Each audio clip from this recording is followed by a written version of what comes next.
안녕하세요. 뽀족스람 채널에 다시 오신 것을 환영합니다.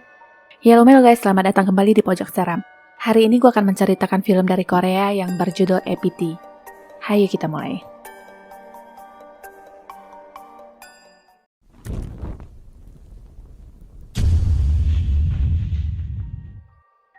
Seorang gadis ditemukan dan disiarkan telah mengurung diri selama 4 tahun dengan kondisi sedikit mengalami gangguan jiwa. Ada seorang gadis lain yang menonton berita di TV juga melukai badannya dengan silet. Sesudah itu hanya suara teriakan yang terdengar di jam yang hampir menunjukkan pukul 10 malam.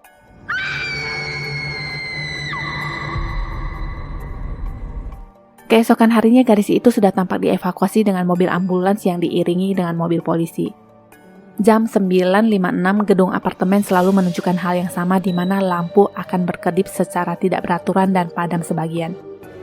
Seorang gadis bernama Saiji tampak berjalan di seputaran area kereta bawah tanah dan merasa seperti ada yang mengikutinya dari belakang. Ada gadis berpakaian merah bersembunyi di saat Saiji menoleh ke belakang dan muncul lagi saat dia menunggu kereta. Gadis itu tiba-tiba menangis dan menarik perhatian Saiji. Merasa dia tidak mengenal gadis itu, Saiji pun diam saja dan setelah itu, dia menoleh untuk kedua kalinya. Gadis itu tiba-tiba menghilang. Gak taunya dia sudah berdiri di samping Saiji dan bertanya, "Tidakkah kau kesepian?" Saiji tidak mengerti maksudnya dan di saat kereta akan datang, gadis itu menarik Saiji untuk jatuh bersama tapi untungnya Saiji masih bisa bertahan dan gadis itu melepaskan tangannya tepat sewaktu kereta datang lalu menabraknya. Karena kejadian itu, Saiji pun berurusan dengan pihak kepolisian. Berita itu dengan cepat menyebar dan ramai diberitakan di media sosial. Malamnya, Saiji terbangun dari tidurnya setelah mendengar bel pintu yang berbunyi. Setelah dia mengintip lewat lubang spy di pintu, ternyata tidak ada siapa-siapa di luar tapi anehnya, bel kembali berbunyi.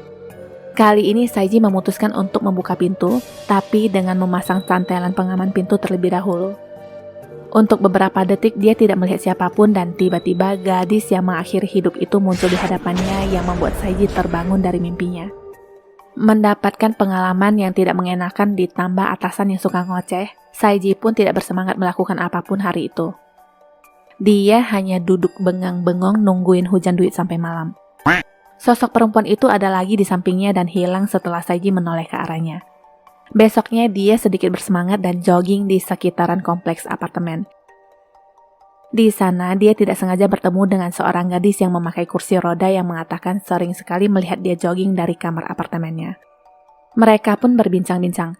Gadis itu bernama Yu Yuan dan sebuah pertanyaan yang tidak asing yaitu apakah kamu kesepian? Yu Yuan juga mengaku tinggal sendirian dan kedua orang tuanya sudah meninggal tapi selama ini dia dibantu oleh para tetangganya yang baik. Dia lalu memberikan Rubik's kepada Saijin sambil berkata, "Cobalah selesaikan jika ingin melupakan masalah." Seorang nenek datang memanggil Yu Yuan dan mereka pun berjalan pergi. Malamnya, Saijin tampak memperhatikan para penghuni apartemen yang hidup bersama keluarga masing-masing. Di sana, dia juga melihat Yu Yuan yang disuapi makanan oleh si nenek tadi. Entah apa yang membuat Saijin ingin tahu lebih jauh dan mengambil teropong, tapi nenek itu langsung menutup gorden.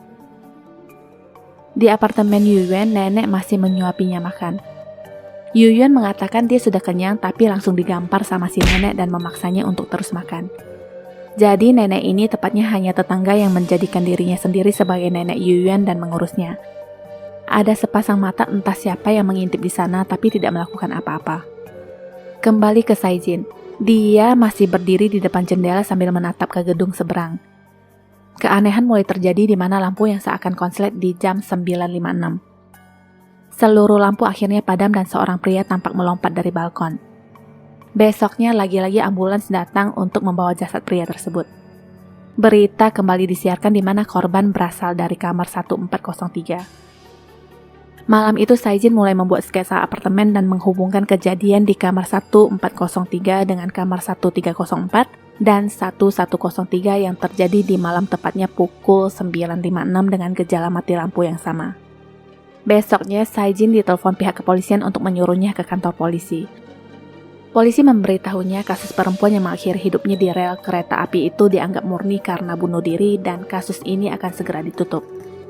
Dalam kesempatan itu, Saijin memberitahu bahwa di Fortune apartemen mengalami hal yang aneh, di mana lampu akan mati di jam 9.56 malam.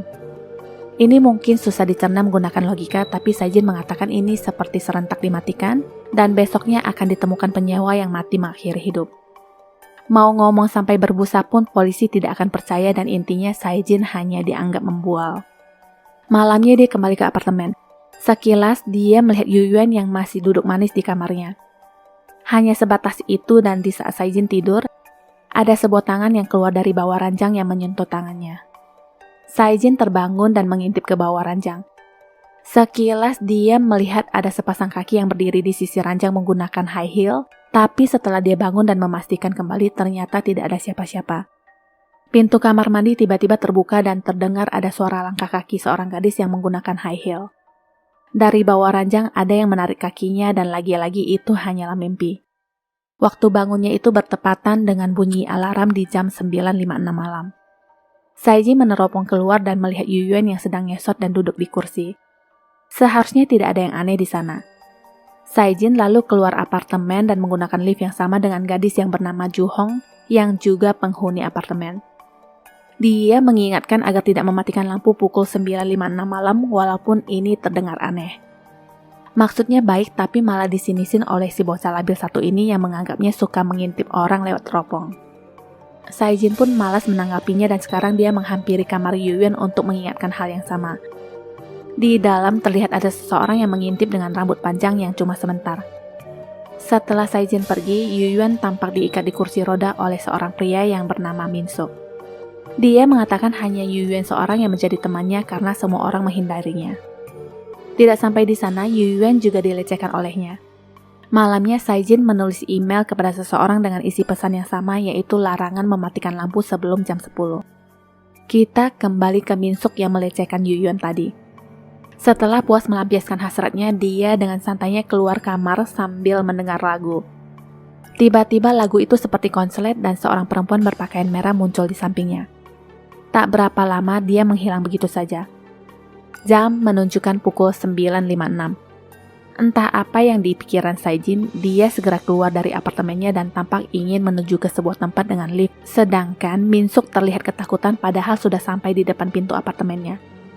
Lift tiba-tiba mati dan Saijin terjebak di dalam sedangkan dari luar, Min-suk mencoba menekan tombol lift yang bertujuan ingin kabur dari sana secepatnya. Dia tiba-tiba menutup telinganya yang mungkin karena efek kaset rusak. Ada sesosok gadis yang menghampirinya. Lift tiba-tiba terbuka tetapi dengan kondisi kosong. Gadis itu menariknya jatuh dan seketika Min-suk menghantam tembus ke dalam lift di mana Saijin berada. Choi Min-suk berumur 24 tahun dan masih menjadi pelajar universitas yang juga penghuni apartemen yang menghuni kamar 1005 ditemukan tewas. Lagi-lagi Saijin terlibat dalam kasus itu dan detektif yang mengingatkan untuk memberitahu dia jika ada yang mematikan lampu atau dia akan ditahan untuk tuduhan membantu atau terlibat dalam pembunuhan. Besoknya Saijin kembali ingin bertemu Yuyuan tapi tidak ada respon dari dalam. Karena suara Saijin yang berisik teriak-teriak memanggil Yuyuan, dia pun ditegur oleh para tetangga. Dalam kesempatan itu Saijin mengatakan kepada para penghuni untuk tidak memadamkan lampu sebelum jam 10 atau mereka akan mati. Karena hal itu dia malah dilaporkan ke pihak berwajib dan lagi-lagi dia diinterogasi. Maju mundur kena. Polisi berkata akan menangkapnya jika berbuat ulah lagi di sana. Malamnya di saat dia berjalan pulang, dia melihat Jung-hong dan duduk bergabung bersamanya di taman. Ternyata ibu dari Jung-hong lah yang melaporkan Saijin karena itu dia meminta maaf. Setelah itu mereka lanjut berbincang-bincang di apartemen Saijin. Sebelum Jung-hong pergi, sekali lagi Saijin mengingatkan untuk tidak mematikan lampu sebelum jam 10 malam. Malamnya Saijin lagi-lagi meneropong ke seberang apartemen. Di sana dia melihat Yuyuan yang sedang duduk dan diberikan obat oleh seorang wanita. Setelah itu Saijin memutuskan untuk menutup jendela. Kita intip dulu ke kamar Yuyuan. Wanita yang juga tetangganya ini nampak menelpon seseorang dan laki-laki di balik telepon itu mengarahkannya untuk menaikkan dosis obat dan menyuntikkan sesuatu kepada Yuyuan. Yuyuan tampak dipaksa meminum obat dan pasrah disuntik. Seorang wanita misterius lagi-lagi mengintip mereka. Kembali ke Saijin, dia seakan melihat bayangan seorang gadis yang memakai baju merah dari balik tirai. Saijin membuka perlahan tirai itu dan benar, wanita itu ada di sana. Dia tidak berteriak dan pelan-pelan berjalan keluar, tapi sesungguhnya dia sangat takut. Gadis berbaju merah itu lebih tepatnya adalah hantu gadis yang mengakhiri hidup di rel kereta. Di kamar Jung Hong, dia tampak mencoba memainkan Rubik's yang dia dapat dari Saijin kemarin. Ada suara aneh di luar dan dia pun kepo pengen tahu ada apa gerangan. Dia segera menutup jendela setelah menyaksikan sesosok hantu perempuan. Hantu itu kini berdiri di depan pintu dan sekarang masuk ke kamarnya. Cerita lanjut ke apartemen 602 yang adalah apartemen perempuan yang memaksa Yuyuan untuk meminum obat tadi. Dari pembicaraan mereka, tampak ada sesuatu yang mereka sembunyikan yang berhubungan dengan Yuyuan, tapi entah apa itu. Jam 9.56, perempuan itu mematikan lampu dengan ekspresi seperti badan tanpa roh. Entah kenapa dia tiba-tiba ketakutan dan terlihat memakan sesuatu dengan tergesa-gesa. Suaminya memanggilnya dan wajahnya berubah yang langsung ingin menyerang suaminya dengan sebuah suntikan. Suaminya pun melakukan pertahanan dan naasnya dia yang tersuntik. Besoknya, mayat itu ditemukan mati mengenaskan. Karena banyaknya kasus yang terjadi akhir-akhir ini di apartemen, polisi memutuskan untuk mencari tahu lebih dalam dan mengumpulkan data tentang penghuni sekarang maupun yang lama. Suatu malam, Saijin yang berkendara pulang melihat sebuah kursi roda yang sudah rusak di tepi jalan. Sesampainya di gedung apartemen, dia melihat Yuyuan yang duduk di kursi rodanya. Seseorang melihat mereka dan menutup gorden. Yuyuan ikut dengan Saijin yang rencananya mereka akan melihat laut. Di sana, Saijin menceritakan tentang gadis yang mengakhiri hidup di rel kereta dan menyesali karena dia tidak bisa menyelamatkannya. Jadi ternyata saat itu Saijin sengaja melepaskan tangannya dan membiarkan wanita itu terjatuh sendiri. Di hari berikutnya, jam sudah hampir menunjukkan pukul 10. Secepatnya Saijin kembali ke apartemen dan melihat Yuyuan yang digampar oleh seseorang. Tidak hanya digampar, tapi dia dianiaya entah karena apa. Ibu-ibu itu menggosok badannya dan meninggalkannya begitu saja di kamar mandi. Saijin segera ke tempat Yuyuan dan di depan lift dia bertemu dengan ibu-ibu tadi. Saijin pun langsung bertanya kenapa dia memperlakukan Yuyuan sekasar itu. Ibu itu langsung mendorongnya dan pergi. Saijin tidak mempermasalahkan itu dan segera ke tempat Yuyuan. Ibu-ibu tadi terlihat ketakutan dan mengunci pintu rapat-rapat juga mematikan lampu. Seseorang tampak membuka pintu itu dan lampu tiba-tiba konslet. Jam menunjukkan pukul 9.56. Ibu-ibu itu ditarik oleh sesosok tak kasat mata dan besoknya dia ditemukan tewas di kamar mandi dan sebuah kunci yang tercecer tak jauh dari mayatnya berada. Saijin sendiri terbangun dengan posisi sedang berada di dalam apartemennya, sedangkan kemarin malam harusnya dia pergi ke tempat Yuyuan. Dia melihat keluar dan mendapati petugas yang sedang mengevakuasi mayat sedangkan Yuyuan sedang duduk di kursi seperti biasa. Jung Hong menghampirinya dan memperlihatkan rekaman video dirinya sendiri yang mematikan lampu tanpa sadar di jam 9.56 dan setelah itu dia bahkan tidak ingat apapun. Hal ini diberitakan juga ke detektif Yang. Mereka berpikir keras apa yang sebenarnya terjadi dan detektif mendapatkan telepon dari rekannya yang memintanya untuk segera kembali ke kantor karena mereka sudah menemukan clue tentang kasus di apartemen itu. Detektif pamit dan mengatakan akan kembali sebelum jam 9.56. Pak Kim berkata kunci yang ditemukan di beberapa kasus kematian itu adalah kunci apartemen tapi semua sama yang artinya sudah diduplikat. Setelah itu Pak Yang kembali ke gedung apartemen dan memeriksa beberapa pintu. Jung Hong yang bersama Saijin seperti menangkap sesuatu di rekaman videonya dan memanggil Saijin. Di rekaman itu terlihat sekilas ada sesosok bayangan di samping Yung Jung. Tidak hanya duduk, dia berdiri dan mendekatkan diri ke kamera. Di luar, Pak Yang masih sibuk mencoba mencocokkan kunci di beberapa pintu dan satu pintu akhirnya terbuka. Jam menunjukkan pukul 9.56 dan Saijin langsung mengambil posisi untuk melihat ke gedung apartemen di depannya. Bayangan seorang gadis berdiri di belakang gorden dan lampu pun padam. Kembali ke Pak Yang. Di dalam kamar itu dia menemukan sebuah kursi yang bergoyang sendiri tanpa ada yang duduk di sana. Pintu lemari terbuka dan seorang gadis keluar dengan membawa pisau yang ingin menyerangnya. Gadis itu pun diamankan. Ternyata bukan seorang gadis tapi pria yang berambut panjang dan memakai gaun. Namanya Shin Jung So, berumur 29 tahun dan dikabarkan dia pindah ke kamar 704 tahun lalu.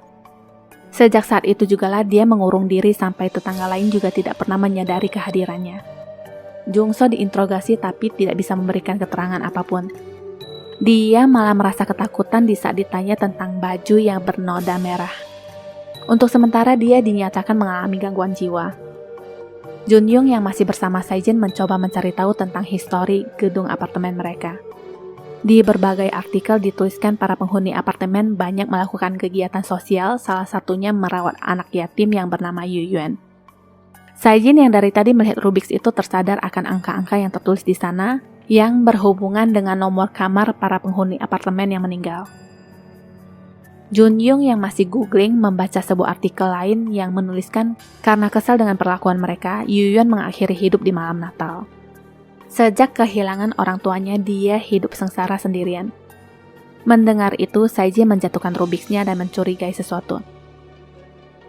Di tempat lain hasil DNA sudah keluar dan hal itu merujuk kepada penghuni apartemen yang lama. Sekitar tahun lalu di kamar 704 ada kejadian bunuh diri dan darah pada baju itu ternyata adalah milik Yu Yuan. Jam menunjukkan pukul 9 lewat dan Saejin terlihat berjalan ke sebuah kamar. Di sana dia menemukan seseorang yang tergeletak di lantai yang ternyata adalah nenek yang selalu memaksa Yu Yuan untuk makan.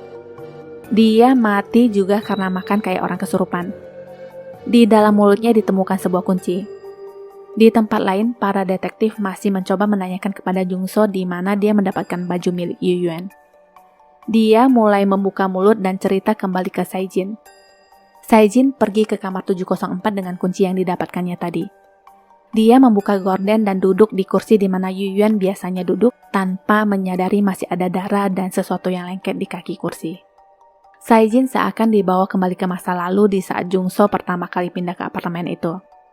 Nah, hal itu juga yang sedang diceritakan Jungso kepada detektif. Awal dia masuk, dia melihat Yu Yuan yang sedang duduk di kursi itu. Awalnya dia berpikir itu hanyalah mimpi, tapi mimpi itu seakan menjadi kenyataan seiring berjalannya waktu. Diceritakan kembali orang tua Yu Yuan mengalami kecelakaan dan meninggal. Menurut pengakuan Jungso, arwah Yu Yuan menceritakan sendiri kisahnya. Dari kejadian itu, para tetangga heboh dan mulai mengambil inisiatif dengan menggandakan kunci rumah untuk mengunjunginya secara bergilir. Jadilah apartemen itu dijuluki apartemen terbaik untuk didiami. Awalnya mereka semua memang penuh dengan perhatian. Waktu berlalu dan manusia pun berubah. Dimulai dari pelecehan seorang anak lelaki tetangganya. Kala itu kepergok oleh ibunya, tapi Yu Yuan yang diserang dan disalahkan. Penyiksaan demi penyiksaan terus berulang. Suatu malam di malam Natal, di mana semua keluarga sedang berkumpul, Yu Yuan tinggal sendiri dalam keadaan depresi. Dia akhirnya memilih mengakhiri hidup di kursi itu dan benar-benar mati di pukul 9.56 malam. Darah membanjiri semua bajunya secara keseluruhan seperti memakai baju merah. Jungso yang tinggal di sana menjadi sangat takut karena hantu Yu Yuan menginginkannya untuk tinggal bersama. Dia bahkan tidak bisa keluar kamar karena selalu dihadang oleh hantu itu. Lama-lama secara tidak sadar, Jungso sedikit demi sedikit berubah menjadi seperti Yu Yuan dan dia sendiri tidak bisa mencegahnya. Jungso berkata dia memahami Yu Yuan tapi juga takut kepadanya, apalagi tatapan mata yang penuh dengan kebencian itu. Dia sangat bereaksi di saat detektif Yang mengatakan akan membawanya kembali ke apartemen untuk melihat kenyataan bahwa dia hanya tinggal sendiri di sana. Jungso memilih mengakhiri hidup ketimbang harus kembali ke sana. Kembali ke Saejin. Jam menunjukkan pukul 9.56. Hantu Yu Yuan muncul dan berkata awalnya dia tidak ada niat untuk menghabisi mereka semua. Tidak ada yang mengunjunginya dan dia dibiarkan kesepian. Perlakuan mereka dari yang memaksa makan walaupun sudah kenyang, juga menelan ratusan pil karena melayani nafsu biadab mereka. Tapi hal yang paling menyakitkan menurut Yu Yuan adalah tatapan mata mereka yang menganggapnya tidak ada walaupun dia berada di sana. Intinya Yu Yuan hanya diperlakukan seperti budak dan semua perhatian mereka itu palsu. Yu Yuan membalik kursinya dan melihat ekspresi Saejin yang takut. Dia pun berteriak menyuruhnya pergi dan mengatakan akan membunuh semua orang. Teriakan itu memekakkan telinga. Di luar tampak detektif yang sudah sampai di apartemen itu. Di dalam, Yu Yuan sudah berganti baju merah dengan tatapan bencinya. Belum lagi penampakan dia yang berdarah-darah. Saejin berhasil kabur dari tempat itu, tapi sayangnya malah tersudut di atas gedung. Hantu itu mendekati dan Saijin berbicara dengannya dengan berkata mau mencoba memahami dan menolongnya walaupun sudah terlambat, tapi tetap bersedia membagi penderitaan. Akhirnya hantu itu masuk ke tubuh Saijin dan melompat dari gedung. 2 bulan kemudian, detektif pindah ke apartemen itu yang dia sendiri tidak tahu kenapa. Dia dibantu oleh Jung Hong. Dari kamar mereka terlihat arwah Saijin yang berdiri dengan menatap ke arah mereka. Lampu tiba-tiba seakan konslet. Selamanya kebencian dan teror akan terus ada. Tamat. Jangan pernah menyalahkan seseorang yang hadir dalam hidupmu. Orang baik memberimu kebahagiaan, orang yang tidak baik memberikan pengalaman, orang yang paling buruk sekalipun memberikan pelajaran, dan orang yang terbaik memberikan kenangan. 시청해주셔서 감사합니다. 구독과 좋아요, 공유 잊지 마시고요. 다음 영상 알림을 위해 알람 설정도 부탁드립니다. Sampai jumpa!